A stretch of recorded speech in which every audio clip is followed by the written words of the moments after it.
జగంపేటకి ఇన్ఛార్జ్గా ఉంటూ పార్టీ కోసం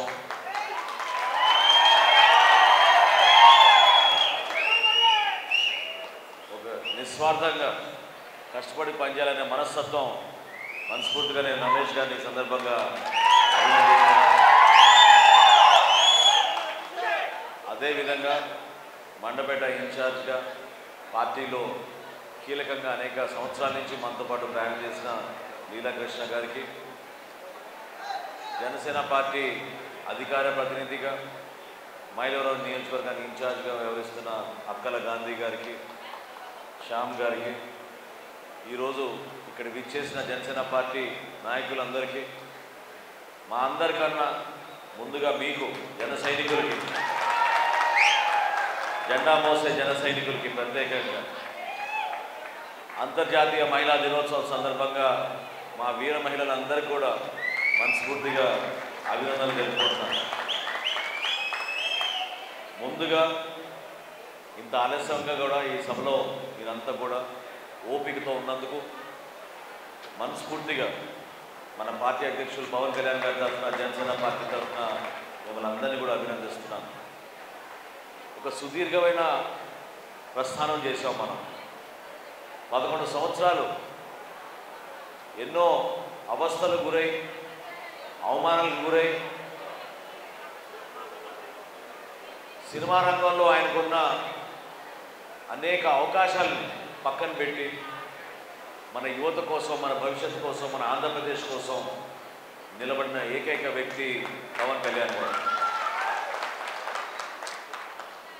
భాష గురించి కానివ్వండి, అభివృద్ధి గురించి కానివ్వండి, సంక్షేమం గురించి కానివ్వండి, మహిళా భద్రత గురించి కానివ్వండి, చివరికి విభజన జరిగినాక ఆంధ్రప్రదేశ్కి రావాల్సిన నిధులు రాకపోవడంతో ఆ రోజు కాకినాడలో ఏ విధంగా ఆయన సభ ఏర్పాటు చేసి ఆ రోజు కేంద్ర నాయకత్వాన్ని కూడా ప్రశ్నించారో మీ అందరూ కూడా గుర్తుపెట్టుకోవాలి.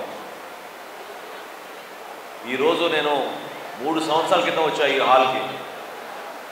ఆ రోజు మన జన సైనికుడు ఆచట్ట సూరిబాబు అనే వ్యక్తి మరణిస్తే దగ్గరున్న వాళ్ళ గ్రామానికి వెళ్ళి జనసేన పార్టీ నుంచి మన అందరం కూడా ఆ రోజున మొదలుపెట్టిన క్రియాశీలక సభ్యత్వం 5 లక్షల రూపాయలు మనం తీసుకెళ్ళి వాళ్ళ ఇంట్లో పాపం వాళ్ళ కుటుంబ సభ్యులకి ఇచ్చాం. చిన్న వయసులో పాపం చనిపోయాడు. కుటుంబం చాలా పేదరికంలో ఉంది. ఆదుకునే వాళ్ళు లేనప్పుడు ఏ విధంగా మనం క్రియాశీలక సభ్యత్వం ద్వారా ఆ రోజు సూరిబాబు గారి కుటుంబాన్ని ఆదుకున్నాం మీరు అందరూ చూశారు. ఆ కార్యక్రమంలో నాకేమనిపించిందంటే, ఎంత కష్టమైనా సరే వీలైనంత వరకు మనం ఇంటింటికి వెళ్ళి మన జన సైనికులు పాపం ఎప్పుడైతే యాక్సిడెంట్లో మరణిస్తారో స్వయంగా పోయి చెక్కులు అందిస్తే గ్రామం కదిలొచ్చే విధంగా జగ్గంపేట నియోజకవర్గంలో జనసేన పార్టీ ఈ విధంగా ఉంది. నైతికంగా చాలా బలంగా ఉంది. నిజాయితీగా ప్రజల పక్షాన్ని నిలబడతాం. పార్టీ సిద్ధాంతాలు కట్టుబడి పార్టీ కోసం, పార్టీ నాయకత్వం కోసం, పవన్ కళ్యాణ్ గారి కోసం ఏ విధంగా నిలబడతామో మనం అందరం కూడా ఆ రోజున నీలాద్రిరావుపేట గ్రామంలో ఆ రోజు పర్యటించినప్పుడు చాలా స్పష్టంగా అనిపించింది. మీరందరూ ఆ ఊరి నుంచేనా? చాలా సంతోషం. థ్యాంక్ యూ అమ్మా, మర్చిపోలేను. ఆ రోజు మీరు పలికిన స్వాగతం, మన అందరం వెళ్ళి ఆ ఇంట్లో ఆ కుటుంబాన్ని ఆదరించిన తీరు మర్చిపోలేను. మనస్ఫూర్తిగా పవన్ కళ్యాణ్ గారి తరఫున మీకు మరొకసారి మీ ద్వారా ఆ కుటుంబానికి అండగా ఉండేటట్టు మన అందరం కూడా ఎప్పుడు నిలబడతామని ఈ సందర్భంగా తెలుపుకుంటున్నాను. ఇంత ప్రయాణం చేసినాక రాష్ట్రంలో నెలకొన్న పరిస్థితులు మీరంతా చూస్తూ ఉన్నారు. రాజకీయంగా జనసేన పార్టీ ఈరోజు ప్రభుత్వంలో ఒక కీలకమైన పాత్ర పోషిస్తోంది. మన నాయకుడు ఈరోజు ఆంధ్రప్రదేశ్కి ఉప ముఖ్యమంత్రిగా, పంచాయతీరాజ్ శాఖ మంత్రిగా, అటవీ శాఖ మంత్రిగా, పర్యావరణ శాఖ మంత్రిగా ఏ విధంగా సంక్షేమం గురించి, అభివృద్ధి గురించి ఆలోచిస్తున్నారో మీరు చూశారు. గతంలో చూశారు మీరు చాలామంది పంచాయతీరాజ్ శాఖకు సంబంధించిన మంత్రులు. ఎప్పుడైనా మీరు పల్లెల్లో పండుగ వాతావరణం చూశారా నేను అడుగుతున్నాను. ఏనాడైనా ఈ విధంగా సిమెంట్ రోడ్లు 3300 కిలోమీటర్లు ప్రతి గ్రామంలో కూడా ప్రారంభించేటప్పుడు చూశారని నేను అడుగుతున్నాను. ఒకే రోజున గ్రామ స్వరాజ్యం అనే నినాదంతో గ్రామాల్లో మన ప్రజాస్వామ్యం నిలబెట్టడానికి కోసం మహాత్మా గాంధీ గారు ఏ విధంగా కోరుకున్నారో గ్రామీణాభివృద్ధి కోసం ఒకే రోజున రాష్ట్ర వ్యాప్తంగా 13,371 గ్రామ పంచాయతీల్లో గ్రామ సభలు నిర్వహించారు పవన్ కళ్యాణ్ గారు. ఆ విధంగా మార్పు తీసుకొచ్చారు. నాయకత్వం అంటే ఆ విధంగా ఉండాలి. ఒక బలమైన నిర్ణయం తీసుకోవాలి, ప్రజల పక్షాన్ని నిలబడాలి, ప్రతి ఒక్కరికి ఉపయోగపడాలి. అంతేగాని 5 సంవత్సరాలు వాళ్ళు చేసిన దగ, 5 సంవత్సరాలు వాళ్ళు ఏ విధంగా వాళ్ళ సొంత ఆస్తులు పెంచుకున్నారో, ఎంతమంది ఇబ్బంది పెట్టారో మీరు చూశారు. ఇదే జగ్గంపేటలో ఆ రోజుల్లో ఏ విధంగా ఇక్కడ గ్రావెల్ దోచుకున్నారో మీ అందరికీ తెలుసు. ఇక్కడున్న గ్రావెల్ గురించి ఆనాటి శాసనసభ్యులు ఏ విధంగా కొట్టుకునే వాళ్ళో మీ అందరికీ తెలుసు.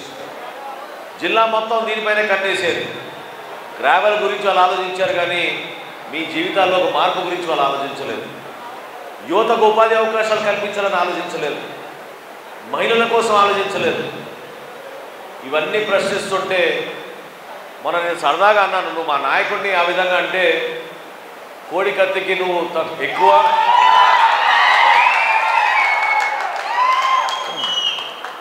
కోడి కత్తికి నువ్వు ఎక్కువ, గొడ్డలికి నువ్వు తక్కువ అన్నాను. దానికి ఉలిక్కి పడిపోతున్నారు. సహజంగా ఈరోజు రాష్ట్ర వ్యాప్తంగా అందరూ కూడా చర్చించుకునేది ఏ విధంగా వివేకానంద రెడ్డి గారి హత్య జరిగిందో, ఏ విధంగా అనేక నియోజకవర్గాల్లో మన తూర్పుగోదావరి జిల్లాలో మనం చూసాం. ఒక శాసన మండలి సభ్యుడు ఏ విధంగా డోర్ డెలివరీ చేశాడు. పవన్ కళ్యాణ్ గారు ఇదే మాట అనేవాళ్ళు కదా ప్రతి మీటింగ్లో. డ్రైవర్ని కొట్టి చంపేసి చివరికి డోర్ డెలివరీ చేశాడు. ఆ విధంగా దౌర్జన్యంగా వ్యవహరించిన వ్యక్తులు మళ్ళీ ఈ రోజున రాజకీయం గురించి, ప్రజాస్వామ్యం గురించి, పరిపాలన గురించి మాట్లాడుతున్నారు. జనసేన పార్టీ ప్రస్థానం ఎప్పుడు కూడా గుర్తుపెట్టుకోండి, మీరు విలువలతో కూడిన రాజకీయాలు చేస్తాం, ప్రజల పక్షాన్ని నిలబడతాం. కష్టకాలంలో కూడా ప్రతిపక్షంలో ఉన్నప్పుడు కూడా మనం నిజాయితీగానే కార్యక్రమాలు చేసాం తప్ప ఎవరిని ఇబ్బంది పెట్టలేదు. ఏనాడైనా మీరు చూసారా రోడ్డు పైన ధర్నా చేయడం? ఏనాడైనా మనం పోయి ఎక్కడైనా ఒక ఫ్యాక్టరీ మూసేయమని చెప్పామా? ఏనాడైనా ఒక గ్రామాల అభివృద్ధి జరుగుతుంటే మనం అడ్డుపడ్డామా చెప్పండి. కానీ వీళ్ళు మాత్రం మూర్ఖంగా ఏ విధంగా పార్టీల పరంగా వాళ్ళు ఆ రోజు పరిపాలించారో మీరు చూశారు. అద్భుతంగా మనం వారాహి యాత్ర చేసుకున్నాం. ఇక్కడి నుంచే మనం ప్రారంభించుకున్నాం, మనం దగ్గర నుంచే. ఆ రోజు తుని నియోజకవర్గం నుంచి ప్రారంభించి అన్నవరం దగ్గర నుంచి మనం వారాహి యాత్ర సాగినప్పుడు ప్రజలందరికీ మాట ఇచ్చాం, మనం ప్రభుత్వంలోకి వచ్చిన తర్వాత కష్టకాలంలో అయినా సరే నేను నిలబడతాం, మీ పక్షాన్ని చేస్తామని. ఈ రోజున దీపం పథకం కింద మహిళలకి ఉచితంగా గ్యాస్ సిలిండర్లు ఇస్తున్నాం. అందుతున్నాయమ్మా మీ అందరికీ గ్యాస్ సిలిండర్లు? అందరికీ వచ్చినాయా? రాష్ట్ర వ్యాప్తంగా 900 కోట్ల రూపాయలు ఖర్చు పెట్టి 96 లక్షల గ్యాస్ సిలిండర్లు ఈ రోజున మహిళలందరూ కూడా మనం రాష్ట్ర వ్యాప్తంగా అందించాం. అదేవిధంగా పెన్షన్లు మీరు చూశారు. పెన్షన్ల కోసం వాలంటీర్లు పెట్టారన్నారు. అదే వాలంటీర్ని రాజకీయంగా ఉపయోగించుకున్నారు. వాలంటీర్లు లేకపోయినా కూడా 1వ తారీఖున 3 గంటల లోపే ఇంటింటికి వెళ్ళి ఏ విధంగా మనం పెన్షన్ పంచుతున్నాం మీరు చూశారు. 4,000 రూపాయలు ఇస్తున్నాం, 15,000 ఇస్తున్నాం మన పెన్షన్లు. నిజాయితీగా పనిచేస్తున్నాం. చాలామంది ప్రభుత్వ ఉద్యోగులు చూశారు, 1వ తారీఖునే వాళ్ళ జీతాలు వాళ్ళ ఖాతాలోకి జమ అవుతూ ఉన్నాయి. ఎప్పుడైనా జరిగినటువంటి కార్యక్రమాలు చెప్పండి. బటన్ నొక్కాం అన్నారు. ఎవరి ఖాతాలోకి డబ్బులు పడ్డాయి చెప్పండి మీరు. నేను ఇప్పుడే సోదరుడు బాబు చెప్పాడు, నేను పౌర సరఫరా శాఖ మంత్రి అయిన తర్వాత నేనే ఆశ్చర్యపోయాను.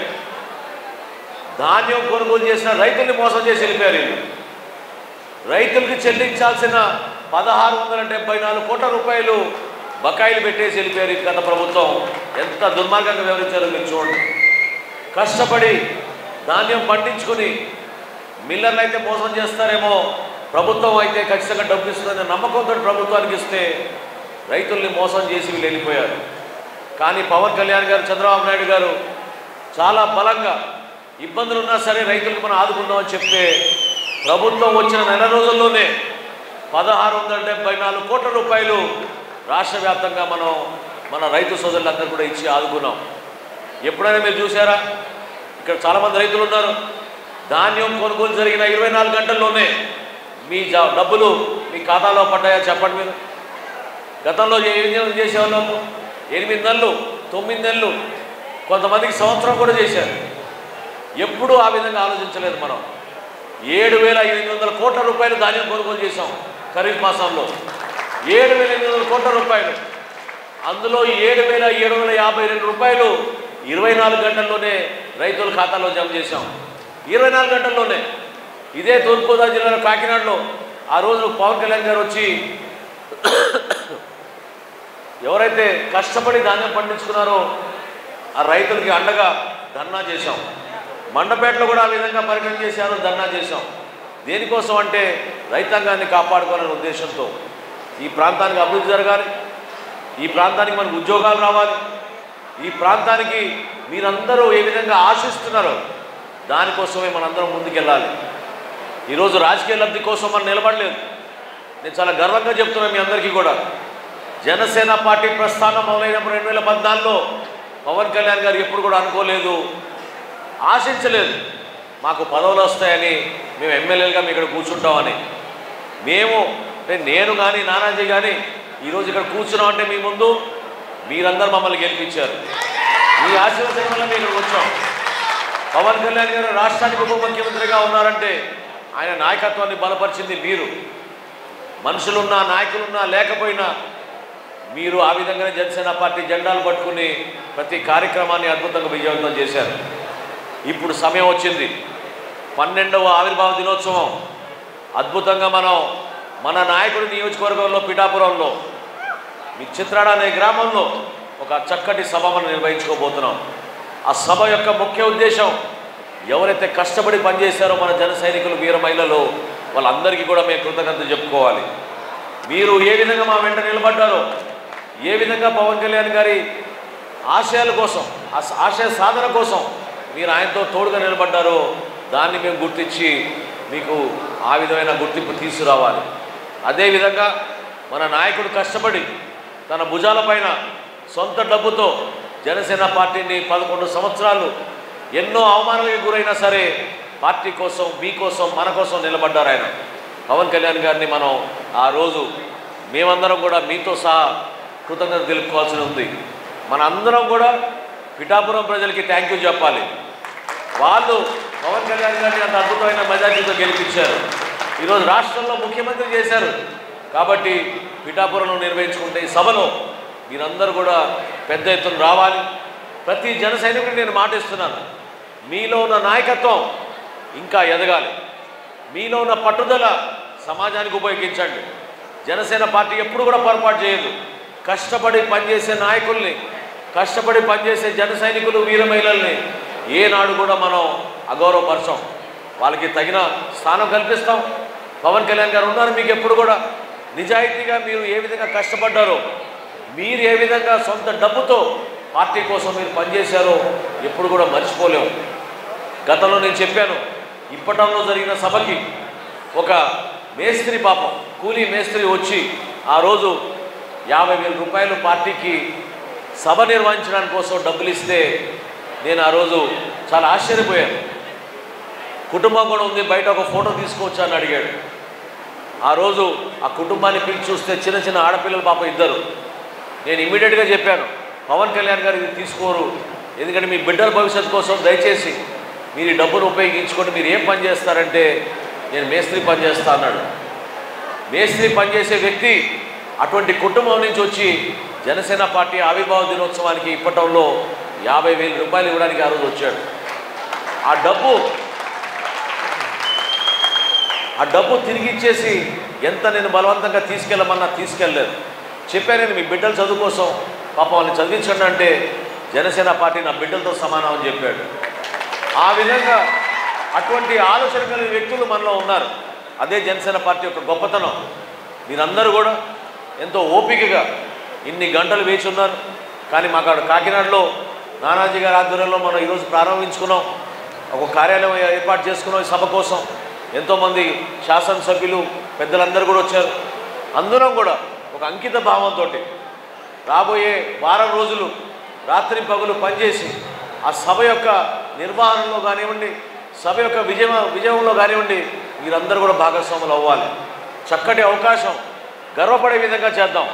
మీరందరూ కూడా రేపటి రోజున జనసేన పార్టీ కార్యకర్తలు, నాయకులు ఈ విధంగా ఉంటారని ప్రజలు చూసి గర్వపడే విధంగా మనం అందరం కూడా కష్టపడదామని సందర్భంగా తెలుపుకుంటూ, ఇంత ఆలస్యంగా అయినా సరే ఎంతో ఓపికగా మీరు కూర్చున్నందుకు ఏర్పాటు చేసిన రమేష్ గారికి మరొక్కసారి మనస్ఫూర్తిగా ధన్యవాదాలు తెలుపుకుంటూ, ఎప్పుడు కూడా గుర్తుపెట్టుకోండి, మీరు లేదే జనసేన పార్టీ లేదు. పవన్ కళ్యాణ్ గారి నాయకత్వంలో అందరం కష్టపడి పనిచేద్దాం. దుర్మార్గమైన 5 సంవత్సరాల పరిపాలన తిప్పికొట్టే విధంగా మరొకసారి వాళ్ళని ఆంధ్రప్రదేశ్లో తిరగనివ్వకుండా చూసుకోవాల్సిన బాధ్యత మనందరిపైన ఉంది. దాన్ని మీరు గుర్తుపెట్టుకొని బలంగా నిలబడండి, ఐక్యంగా నిలబడండి.